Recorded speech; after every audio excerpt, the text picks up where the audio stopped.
Bellerin, Bellerin, Hector Bellerin. In by Mustafi. Bellerin, brilliant! 2-2. Hector Bellerin, Bellerin, Hector Bellerin. Na na na na na na na. That's a song. Yeah.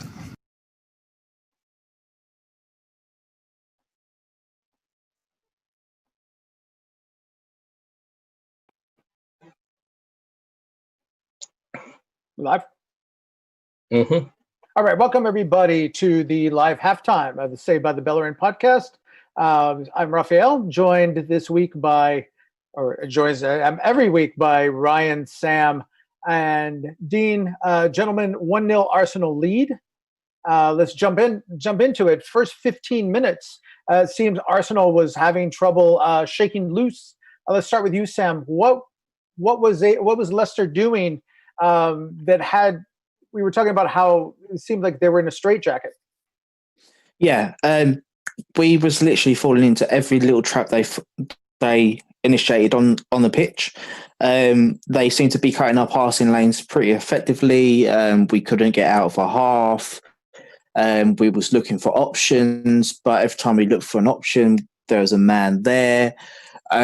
Sometimes Ozzy Perez come back to make free in the middle as well, so that's another body that you've got to get through. So yeah, first 15 minutes quite tough for us. Think they've literally they matched us as I'm saying, they matched us up man for man, just made things exceptionally dangerous for us. All right, but then after that, certainly for the next 15-20 minutes or so, all Arsenal. Ryan, what changed? What tipped it in Arsenal's favor from that point? I think we got accustomed to their tactics and their formation and everything like that. I think we found their areas of weakness, which, as we all mentioned before the game, was down the wings. And we just exploited them quickly, as fast as possible. And I think that's how we got back into the game and started dominating. All right, and in the 23rd minute, Bukayo Saka fed Pierre Aubameyang for a tap-in goal. But really, looking further back, the key was just a long, sumptuous pass from Dani Ceballos, who's playing much better this week. Dean, we're up, we're down with him. He seems to be on this week.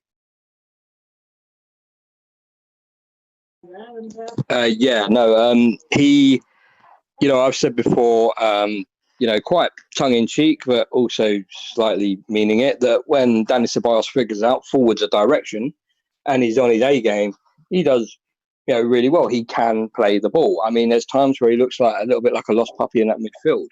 And he has me, and I know others, torn as well, because 1 minute we'll be sitting there watching him and think, just let this loan end. Just let it go. Let him go back to Madrid. Let him do what he can do in Spain. And then there's times we look at him and go, I'm so glad Arteta's trying to keep him. Even if it's a squad player, a rotational player. But today, I think he's done really well. I mean, there's been the odds and ends where he is still turned in midfield the way he has.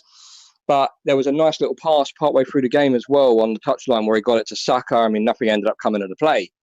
But the move itself from him was one I wouldn't have expected, and I would have probably seen it go out for a throw. But he's really, really upped his game today and in the past couple of games, to be honest.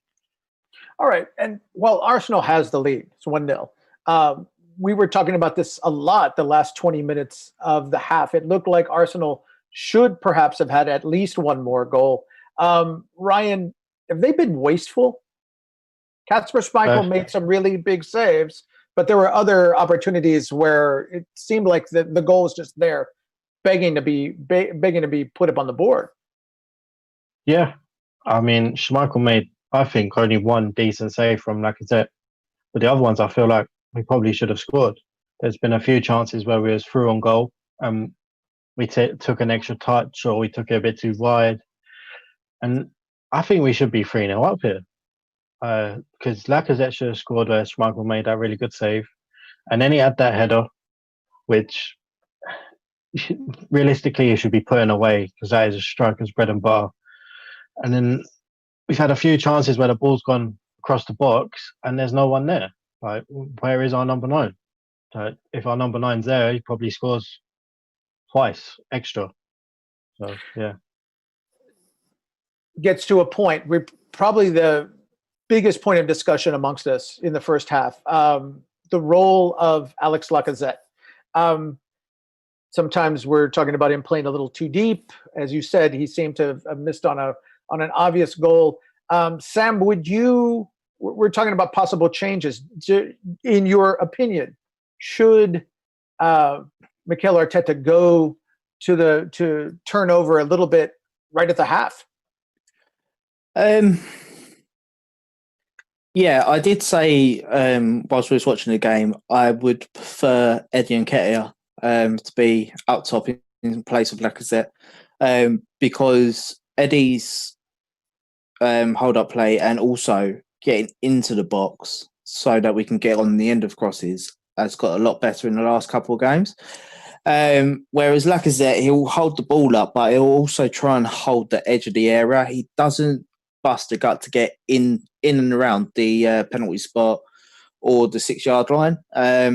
So, yeah, I would probably go with Nketiah, just to go in behind, just give the Leicester backline a little bit something different to think about. Because at the moment, a lot of our passing is in front of them, and I just think that they need to be stretched a little bit more. And also, if we stretch them back, then that gives us a bit more freedom in the middle of midfield and defence to push up and squeeze the game up. So it'll put even more pressure onto Leicester.